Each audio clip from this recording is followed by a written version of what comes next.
Hi all, welcome back to Kerala P C talks. So നമ്മൾ കുറച്ച് ദിവസമായി ഈ കമ്പനി ബോർഡ് എൽ ജി എസും അതുപോലെ VFA ബിവറേജ് LDCക്ക് വേണ്ടിയിട്ടൊക്കെ ഒരു സ്റ്റഡി പ്ലാൻ ചെയ്യാന്ന് പറഞ്ഞിട്ടുണ്ടായിരുന്നു. അപ്പൊ ഇതില് നമ്മുടെ കമ്പനി ബോർഡ് LGSും അതുപോലെ ബിവറേജ് LDCയും ഒരുമിച്ച് സെയിം 10th പ്രിലിംസിൽ ഉൾപ്പെടുത്തിയിട്ടാണല്ലോ നമുക്ക് എക്സാം വരുന്നത്. 2 എക്സാമും ഒറ്റ പ്രിലിംസിലായിരിക്കും. അപ്പൊ അതിന് വേണ്ടിയിട്ടുള്ള സ്റ്റഡി പ്ലാൻ ആണ്. അതില് സ്റ്റഡി പ്ലാൻ എന്ന് പറയുമ്പോൾ ഇനിയും പഠിച്ചു തുടങ്ങാത്തവർക്ക് വേണ്ടിയിട്ടാണ് ഞാൻ ഇപ്പൊ ഇത് തയ്യാറാക്കിയിട്ടുള്ളത്. കാരണം നമുക്കിപ്പോ എക്സാംസിന് ഇതിപ്പോ മാർച്ചായി, ഇനി ഏപ്രിൽ, മെയ്, ജൂൺ, ജൂലൈ തൊട്ടിട്ട് സെപ്റ്റംബർ വരെ ഏതെങ്കിലും മാസത്തിലായിരിക്കും നമുക്ക് എക്സാം ഉണ്ടാവുക. അപ്പൊ അതിനുള്ളിൽ നമുക്ക് സിലബസ് കംപ്ലീറ്റ് ആക്കുക എന്നുള്ള ഒരു കോൺസെപ്റ്റോട് കൂടിയാണ് ഈ ഒരു സ്റ്റഡി പ്ലാൻ ഞാൻ തയ്യാറാക്കിയിട്ടുള്ളത്. അതില് ഫുൾ സിലബസ് നമുക്ക് എന്ത് ചെയ്യണം, ഇതില് ഫുൾ സിലബസ് നമുക്ക് അറിയണം. ഫുൾ സിലബസ് കവർ ആക്കണ പോലെ ആയിരിക്കണം ഈ ഒരു സ്റ്റഡി പ്ലാൻ നമ്മൾ തയ്യാറാക്കേണ്ടത്. പിന്നെ ഉള്ളത് SCRT. അത് ഓൾഡ് SCRT ജസ്റ്റ് വായിച്ചു നോക്കണം. ന്യൂ SCRT ആണെങ്കിൽ നന്നായി പഠിക്കുകയും വേണം, അല്ലെ? ന്യൂ SCRTയുടെ കുറെ ക്വസ്റ്റ്യൻസ് ഇപ്പോ കുറെ എന്നല്ല, ഒരു 50% മേലെ ഇപ്പൊ ന്യൂ SCRT എന്നാണ് വരുന്നത്. പഴയ SCRT പോയിക്കൊണ്ടിരിക്കുകയാണ്, നമ്മുടെ PSC എടുത്ത് കളഞ്ഞുകൊണ്ടിരിക്കുകയാണ്. എന്നാലും അതിൽ നിന്ന് ക്വസ്റ്റ്യൻസ് വരുന്നുണ്ട്. അതുകൊണ്ടാണ് ജസ്റ്റ് അത് വായിച്ച് കവർ ആക്കണം എന്ന് പറയുന്നത്. ഓക്കെ. പിന്നെ കറണ്ട് അഫയേഴ്സ് ആണ്. കറണ്ട് അഫയേഴ്സ് 2024, 25, 26 ഇൻക്ലൂഡഡ് ആക്കിയിട്ട് വേണം പഠിക്കാൻ വേണ്ടിയിട്ട്.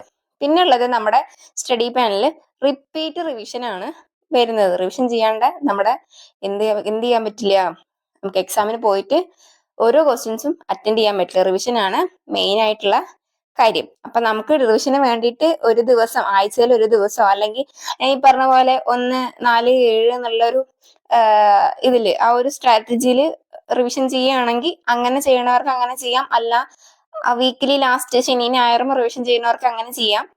എങ്ങനെ മനസ്സിലാവും, നിങ്ങൾക്ക് എങ്ങനെയാണോ സൗകര്യം അതുപോലെ അനുസരിച്ച് ചെയ്യാം. പിന്നെ 5 ഇയർ ബാക്ക് നമ്മുടെ പ്രീവിയസ് ക്വസ്റ്റ്യൻ പേപ്പർ വർക്ക്ഔട്ട് ചെയ്യാന്നുള്ളത് മെയിൻ ആയിട്ടുള്ള ഒരു കാര്യമാണ്. അതുപോലെ ഹോട്ട് ടോപ്പിക്സ് ഞാൻ ഇവിടെ കൊടുത്തിട്ടുണ്ട്. ഹോട്ട് ടോപ്പിക്സിന്റെ ഒരു വീഡിയോ ഞാൻ സെപ്പറേറ്റ് ചെയ്യാം. അതും കൂടെ ഇൻക്ലൂഡഡ് ആക്കിയിട്ട് നിങ്ങൾ എന്ത് ചെയ്യുക, പഠിക്കുക. ഈ തരുന്ന ഹോട്ട് ടോപ്പിക്സ് എങ്കിലും നിങ്ങൾ പഠിച്ചിട്ട് എക്സാമിന് പോകാൻ വേണ്ടിയിട്ട് ശ്രമിക്കുക. അതിനാണ് ഞാൻ പ്രത്യേകം ഹോട്ട് ടോപ്പിക്സ് പറഞ്ഞിട്ട് കൊടുത്തിട്ടുള്ളത്. ഓക്കെ. പിന്നെ ഞാനൊരു ഡെമോ ആയിട്ട് കുറച്ച് ടൈം ടേബിൾ കാണിച്ചു തരാം. ഇതെല്ലാം പാടെ ഇൻക്ലൂഡഡ് ആക്കിയിട്ട്, ഇതിൽ ഹോട്ട് ടോപ്പിക്സ് മാത്രം ഞാൻ ഇൻക്ലൂഡഡ് ആക്കിയിട്ടില്ല. അത് വേണമെങ്കിൽ സെപ്പറേറ്റ് ഹോട്ട് ടോപ്പിക്സ് തന്നതിന് ശേഷം നമുക്ക് ഓരോ ഡേ 1, ഡേ 2 എന്നുള്ളത് സെപ്പറേറ്റ് ചെയ്യാം. പിന്നെ ഞാൻ ഇതിൽ ഓരോ ഡെമോ കാണിച്ചു തരാം. അപ്പൊ നിങ്ങൾക്ക് എങ്ങനെയാന്നുള്ളത് മനസ്സിലാവും. ഓക്കെ.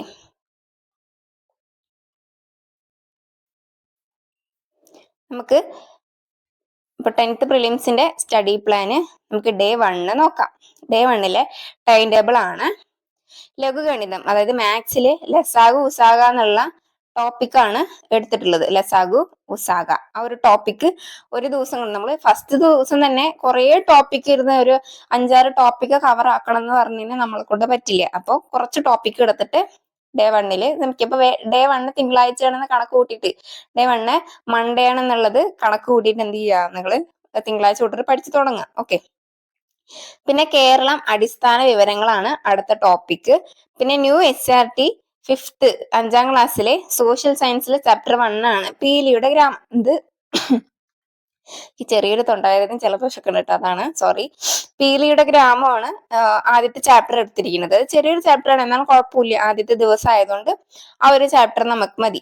പിന്നെ 2025 തൊട്ടിട്ട് ജനുവരി 1 to 15 വരെയുള്ള കറണ്ട് അഫയേഴ്സ് ആ ഒരു ഡേ പഠിക്കുക.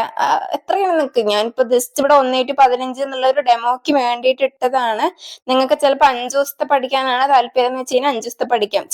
എല്ലാവരുടെയും പഠിക്കൽ ഒരേപോലെ ആയിരിക്കില്ലല്ലോ. എനിക്ക് പറ്റണ പോലെ നിങ്ങൾക്ക് പറ്റണമെന്നില്ല, നിങ്ങളുടെ സമയം ഇരിക്കില്ല, എന്റെ സമയം, അങ്ങനെയൊക്കെ ഉണ്ടാവില്ല. അപ്പോൾ ഞാൻ ജസ്റ്റ് 1 to 15 വരെ ഇട്ടിട്ടുള്ളൂ, വായിച്ചു പോകാൻ വേണ്ടിയിട്ടാണ്. റിവിഷൻ ചെയ്യുമ്പോൾ അത് നന്നായിട്ട് ചെയ്യാം. ഓക്കെ. പിന്നെ ഇതിൽ വരുന്നത് ഡേ 2. ഡേ 2ല് നമുക്ക് നോക്കാം. ഡേ 2ല് ടോപ്പിക് എടുത്തിരിക്കുന്നത് ജീവകങ്ങളും അപര്യാപ്തത രോഗങ്ങളാണ് ഒരു ടോപ്പിക് എടുത്തിരിക്കണം. ഓക്കെ. നമ്മുടെ ആദ്യത്തെ ദിവസത്തില് നമ്മൾ എന്ത് ചെയ്തിട്ടില്ല, ക്വസ്റ്റ്യൻ പേപ്പർ വർക്ക്ഔട്ട് ചെയ്യണത് ആഡ് ചെയ്തിട്ടില്ല. ഇനി രണ്ടാമത്തെ ടോപ്പിക് ഭരണഘടന ആർട്ടിക്കിൾ ആണ്. ഇത് നിങ്ങൾക്ക് എപ്പോ വേണിച്ചാലും, ഞാൻ ഈ പറയണത് എപ്പോ വേണിച്ചാലും നിങ്ങൾക്ക് പഠിക്കാട്ടോ. ഓരോ സമയം വെച്ചിട്ട് ടു ഡു ലിസ്റ്റ് ഒക്കെ ഉണ്ടാക്കിയിട്ട് വേണമെങ്കിൽ നിങ്ങൾക്ക് പഠിക്കാം. ഓക്കെ. അല്ല ഒരു ദിവസം കൊണ്ട് തീർന്നില്ല എന്നുണ്ടെങ്കിൽ അത് ഈ സാധനം പിറ്റേ ദിവസം എടുത്തിട്ട് വേണമെങ്കിലും നിങ്ങൾക്ക് പഠിക്കാം. 2 ദിവസം കൊണ്ട് തീർത്താലും പ്രശ്നമൊന്നുമില്ല. ഓക്കെ. ഇനി ഈ 2025 നമ്മൾ നേരത്തെ പറഞ്ഞു 1-15 ആയിരുന്നു. അപ്പോൾ 15-30 വരെയുള്ള കറണ്ട് അഫയേഴ്സ് ആണ് പിന്നെ രണ്ടാമത്തെ ദിവസം നമ്മൾ പഠിക്കുന്നത്. പിന്നെ മാത്സ് വയസ്സുമായി ബന്ധപ്പെട്ട പ്രശ്നങ്ങളാണ് അടുത്ത ടോപ്പിക്. മാത്സ് ഒക്കെ ഡെയിലി വർക്ക്ഔട്ട് ചെയ്തിട്ട് തന്നെ പഠിക്കുക. SCERT 5ാം ക്ലാസ്സിലെ സയൻസിലെ ചാപ്റ്റർ 1 ഒറ്റയല്ലൊരു ജീവിതമാണ് കേട്ടോ. ഒറ്റയല്ലൊരു ജീവിതം. പിന്നെ ഒരു PYQ വർക്കൗട്ട്. അത് എന്താ പറയാ, നമ്മൾ ഓരോ ദിവസം വർക്കൗട്ട് ചെയ്യും തോറും എക്സാം സമയമാകുമ്പോഴത്തേക്കും നമ്മൾ ഒരുപാട് ക്വസ്റ്റ്യൻ പേപ്പർ പരിചയപ്പെടുകയാണ്. അതിൽ ഒരുപാട് പുതിയ പുതിയ ചോദ്യങ്ങൾ നമ്മൾ എന്ത് ചെയ്യാണ്, അറിഞ്ഞ് ആ ഒരു ചോദ്യം കാണുമ്പോൾ നമുക്ക് ആൻസർ പെട്ടെന്ന് കിട്ടാനുള്ള ടെൻഡൻസി നമ്മൾ ബബിൾ ചെയ്തിട്ട് തന്നെ ചെയ്ത് പഠിക്കുമ്പോൾ, OMR ഷീറ്റിൽ ബബിൾ ചെയ്ത് തന്നെ ചെയ്ത് പഠിക്കുമ്പോൾ അത്രയും ടൈം മാനേജ്മെന്റ് ഒക്കെ നമുക്ക് കിട്ടുകയാണ് ചെയ്യുക. ഓരോ ക്വസ്റ്റ്യൻ നമ്മൾ പുതിയതായിട്ട് പരിചയപ്പെടും. ചിലപ്പോൾ PYQ ചെയ്തിട്ട് അതിൽ 50% ക്വസ്റ്റ്യൻസ് ഈ പറഞ്ഞ പോലെ LGS 10th പ്രിലിംസിനൊക്കെ 50 അല്ലെങ്കിൽ ഒരു 25% ഒക്കെ പ്രീവിയസ് ക്വസ്റ്റ്യൻ പേപ്പറാണ് വരാറുള്ളത്. ഓക്കെ. ഇനി ഡേ 3 ഞാൻ പറഞ്ഞ പോലെ 2 days പഠിച്ചത് ആദ്യം തന്നെ റിവിഷൻ ആണ് ചെയ്യുന്നത്. 1 ദിവസം മുന്നേ നമ്മൾ നേരത്തെ പഠിച്ചത് റിവിഷൻ ജസ്റ്റ് വായിച്ചു നോക്കുക. അതാണ് റിവിഷൻ കൊണ്ട് ഞാൻ ഇപ്പോൾ ഇവിടെ ഉദ്ദേശിക്കുന്നത്. ജസ്റ്റ് വായിച്ചു നോക്കുക. മാത്സില് ഭിന്നസംഖ്യകളാണ് ടോപ്പിക് എടുത്തുള്ളത്. കുറച്ച് അത്യാവശ്യം വലിയ ടോപ്പിക്കാണ്. ഓക്കെ. ഇനി കേരള ഭൂമിശാസ്ത്രമാണെങ്കിൽ നദികളും കായലുകളും ഏറ്റവും ഇമ്പോർട്ടന്റ് ആയിട്ടുള്ള നമുക്ക് 1-2 മാർക്കിന് ചോദ്യം വരാവുന്ന ഒരു ടോപ്പിക്കാണ്. അത്രയും ഇമ്പോർട്ടന്റ് ആണ് കേട്ടോ, നദികളും കായലുകളും. ഇനി 2025 ഫെബ്രുവരി 1-15 വരെയുള്ള CA. ഇനി നിങ്ങൾക്ക് ഇത് ഈ 1-15 ഉള്ളത് നിങ്ങൾക്ക് 1-10 ആക്കാം, അല്ലെങ്കിൽ 1-5 ആക്കാം. ഓക്കെ. പിന്നെ SCERT 7ാം ക്ലാസ്സിലെ സോഷ്യൽ സയൻസ് ചാപ്റ്റർ 1 ആണ് മധ്യകാല ഇന്ത്യ എന്നുള്ളത്. ഇന്ത്യനെ കുറിച്ചുള്ള അടിസ്ഥാന വിവരങ്ങളൊക്കെ അതിലുണ്ട്. പിന്നെ ഒരു PYQ വർക്കൗട്ട്. ഓക്കെ അല്ലേ? ഓക്കെ. ഇനി ഡേ 4 ആണ്. നേരത്തെ ഭിന്നസംഖ്യകൾ നമ്മൾ ഇവിടെ എടുത്തിട്ടുണ്ട്, കാരണം അത് വലിയ ടോപ്പിക്കാണ്, തീരില്ല ഒരു ദിവസം കൊണ്ട്. അതുകൊണ്ട് ഡേ 4 നമ്മൾ എന്ത് ചെയ്ത് ആ ടോപ്പിക് തന്നെ മാത്സത്തെ ഇവിടെ എടുത്തു. ഇനി ഫിസിക്സിലാണ് അടുത്ത ടോപ്പിക് ആറ്റവും ആറ്റത്തിന്റെ ഘടനയും. പിന്നെ ഇന്ത്യയുടെ അടിസ്ഥാന വിവരങ്ങൾ. പിന്നെ SCERT ചാപ്റ്റേഴ്സിന്റെ റിവിഷൻ ആയിരിക്കും അന്നത്തെ ദിവസം ഉണ്ടാവുക. അത് എന്താ ഉദ്ദേശിച്ചെന്ന് മനസ്സിലായല്ലോ. നമ്മൾ ഇത്രയും ദിവസം ഡേ 3 വരെ പഠിച്ച SCERT ചാപ്റ്റേഴ്സിന്റെ ജസ്റ്റ് ആ ഒരു 3 ചാപ്റ്റർ കൂടെ ഒന്ന് കണ്ണോടിച്ച് പോവുക എന്നുള്ളതാണ് ഇവിടെ കൊണ്ട് ഉദ്ദേശിക്കുന്നത്. ഓക്കെ. പിന്നെ CA ടോപ്പിക് ആയിട്ട് ഞാൻ ഇവിടെ എടുത്തിരിക്കുകയാണ് എന്താണ്, ലേറ്റസ്റ്റ് അപ്പോയിന്റ്മെന്റ്സ്. കാരണം കുറെ ടോപ്പിക്കായിട്ട് നമുക്ക് CA പഠിക്കാനുണ്ട്. അപ്പൊ അതിന്റെ ലേറ്റസ്റ്റ് അപ്പോയിന്റ്മെന്റ്സ് ആണ് ഒരു ടോപ്പിക് ആയിട്ട് ഞാൻ എടുത്തിട്ടുള്ളത്. പിന്നെ ഒരു PYQ വർക്കൗട്ട് ആണ് വരുന്നത്. ഓക്കെ അല്ലേ? അടുത്തത് ഡേ 5 നിങ്ങൾക്ക് ഇതേ ടോപ്പിക് തന്നെ പഠിക്കണം നിർബന്ധമില്ല കേട്ടോ. ഇതിപ്പോ ഞാൻ ഇട്ടതായതുകൊണ്ട് എന്ത് ചെയ്യാ, നിങ്ങൾക്ക് തന്നെ പഠിക്കണം നിർബന്ധമില്ല. നിങ്ങൾക്ക് വേണമെങ്കിൽ ടോപ്പിക്കുകൾ അങ്ങോട്ടും ഇങ്ങോട്ടും മാറ്റാം. ഇനി അതല്ല ടോപ്പിക്സ് കൂടുതലാണെങ്കിൽ നിങ്ങൾക്ക് കുറയ്ക്കാം. ഇനി ഡേ 5 മാത്സിലെ ടോപ്പിക്കാണ് ലാഭവും നഷ്ടവും. പിന്നെ നവോത്ഥാന നായകന്മാരാണ്. അത് നിങ്ങൾക്ക് ഒരു ദിവസം എത്ര പഠിക്കാൻ പറ്റുമോ അത്ര വേണമെങ്കിൽ പഠിക്കാം. പക്ഷെ അത് ഇമ്പോർട്ടന്റ് ആണ് കേട്ടോ. അത്രയും ഇമ്പോർട്ടന്റ് ആയിട്ടുള്ള ടോപ്പിക്കാണ്. അതുകൊണ്ടാണ് ഞാൻ ഫസ്റ്റ് തന്നെ ഈ ഇമ്പോർട്ടന്റ് ടോപ്പിക് എടുത്തിട്ട് ടൈം ടേബിളിൽ ഇട്ടത്. പിന്നെ SCERT 9ാം ക്ലാസ്സിലെ ജീവശാസ്ത്രത്തിലെ ചാപ്റ്റർ 2 ആണ് ദഹനവും പോഷക സംവഹനവും. ഇതും ഇമ്പോർട്ടന്റ് ആയിട്ടുള്ള ഒരു ചാപ്റ്റർ ആണ് കേട്ടോ. പിന്നെ 2025 ഫെബ്രുവരിത്തെ 15-28 വരെയുള്ള CA. ഫെബ്രുവരി മാസം 28 ദിവസമല്ലല്ലോ, അപ്പൊ അത് വരെയാണ് ഡേറ്റ് എടുത്തത്. ഡേറ്റ് വേണമെങ്കിൽ മാറ്റാം. ഓക്കെ. പിന്നെ ഒരു 1 PYQ വർക്കൗട്ട്. ഒരു PYQ അത് നിങ്ങൾക്ക് രാവിലെ വേണമെങ്കിൽ ചെയ്യാം, ഉച്ചയ്ക്ക് ചെയ്യാം, വൈകിട്ട് വേണമെങ്കിൽ അങ്ങനെ ചെയ്യാം. ഓക്കെ. പിന്നെ 6ാമത്തെ ദിവസം ആ ഒരു ഡേ ഫുള്ള് റിവിഷന് വേണ്ടിയിട്ട് എന്ത് ചെയ്യുക, നിങ്ങൾ മാറ്റിവെക്കുക. ഒരു ദിവസം ഫുള്ള് റിവിഷന് വേണ്ടിയിട്ട് മാറ്റിവെക്കാം.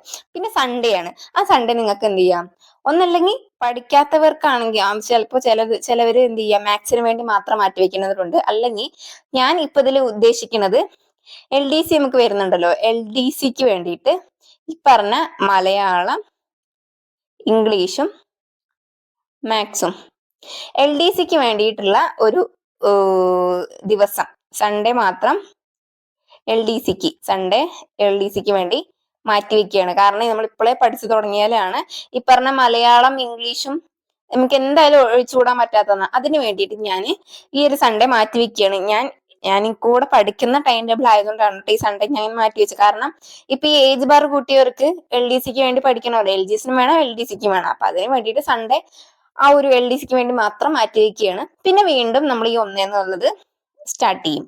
ഒന്നേന്നുള്ളത് വീണ്ടും സ്റ്റാർട്ട് ചെയ്തിട്ട് ഓരോ ടോപ്പിക് എന്ത് ചെയ്യുക, നമ്മൾ മാറ്റി മാറ്റി കൊടുത്തിട്ട്, ഇപ്പൊ വേണ്ട നമുക്ക് കെമിസ്ട്രിക്കുള്ള അടിസ്ഥാന വിവരങ്ങളില്ലാത്ത ഈ സ്ഥലത്ത് എന്ത് ചെയ്യാം, നമുക്ക് കെമിസ്ട്രി കൊടുക്കാം അല്ലേ.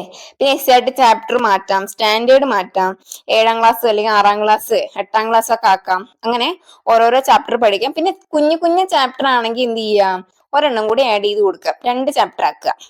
ഓക്കെ അല്ലേ. അപ്പോ ഇങ്ങനെയാണ് ഒരു സ്റ്റഡി പ്ലാൻ തയ്യാറാക്കിയിട്ടുള്ളത്. ഇനി നിങ്ങൾക്ക് ഇതിൽ ഡെയിലി ടൈം ടേബിൾ വേണമെന്നുണ്ടെങ്കിൽ നിങ്ങൾ കമന്റ് ചെയ്യുക. അപ്പോൾ ഓരോ ദിവസത്തെ അപ്ഡേറ്റ് ആയിട്ട് രാവിലെ ടൈം ടേബിൾ ഇട്ടിട്ട് നമുക്ക് പോവാം. ഇനി നിങ്ങൾക്ക് ദിവസക്കണക്കിനാണ് ടൈം ടേബിൾ വേണമെന്നുണ്ടെങ്കിൽ, ടൈം ടേബിൾ എന്ന് പറഞ്ഞു കഴിഞ്ഞാൽ ഇത്ര ദിവസം കൊണ്ട് ഈ ഒരു ടോപ്പിക് ഫുള്ള് ഇപ്പൊ 30 അല്ലെങ്കിൽ 15 ദിവസം കൊണ്ട് ഇന്ന ടോപ്പിക് കവർ ചെയ്യണം, പിന്നെ അടുത്ത 15 ദിവസം ഇത്ര, അങ്ങനെ ഒരു 150 ദിവസം അങ്ങനെയൊക്കെ സ്റ്റഡി പ്ലാൻ ചെയ്യില്ലേ, അങ്ങനെ വേണമെന്നുള്ളവർക്ക് അങ്ങനെ ചെയ്യാം. ഇനി അടുത്തത് VFAയുടെ സ്റ്റഡി ടൈം ടേബിൾ ആയിരിക്കും. അത് നിങ്ങൾ പറയണ പോലെ ആയിരിക്കും ഞാൻ തരുന്നുണ്ടാവുക. നിങ്ങൾക്ക് വേണമെന്നുണ്ടെങ്കിൽ കമന്റ് ചെയ്യാം. ഇനി ഇതിൽ എന്തെങ്കിലും ഡൗട്ട് ഉണ്ടെങ്കിലും നിങ്ങൾക്ക് താഴെ ഒന്ന് ചോദിക്കാം, ഞാൻ പറഞ്ഞുതരാം. മാക്സിമം എനിക്ക് പറ്റണ അത്ര കമന്റ്സ് ഞാൻ റിപ്ലൈ തരുന്നതായിരിക്കും. ഓക്കെ, അപ്പൊ ഡെയിലി ടൈം ടേബിൾ ആവശ്യമുള്ളവർ എന്ത് ചെയ്യുക, ചാനലിൽ വന്നിട്ട് കമന്റ് ചെയ്താൽ മതി. ഡെയിലി ടൈം ടേബിൾ ഞാൻ ഇട്ട് തരുന്നതായിരിക്കും. ഫോളോ ചെയ്യാൻ താല്പര്യമുള്ളവർക്ക് ചാനൽ സബ്സ്ക്രൈബ് ചെയ്ത് ഫോളോ ചെയ്യാം കേട്ടോ. അപ്പൊ വീഡിയോ ഇഷ്ടപ്പെട്ടാൽ ലൈക്ക് ചെയ്യുക. ഇന്നത്തെ വീഡിയോ ഇത്രയേ ഉള്ളൂ. താങ്ക്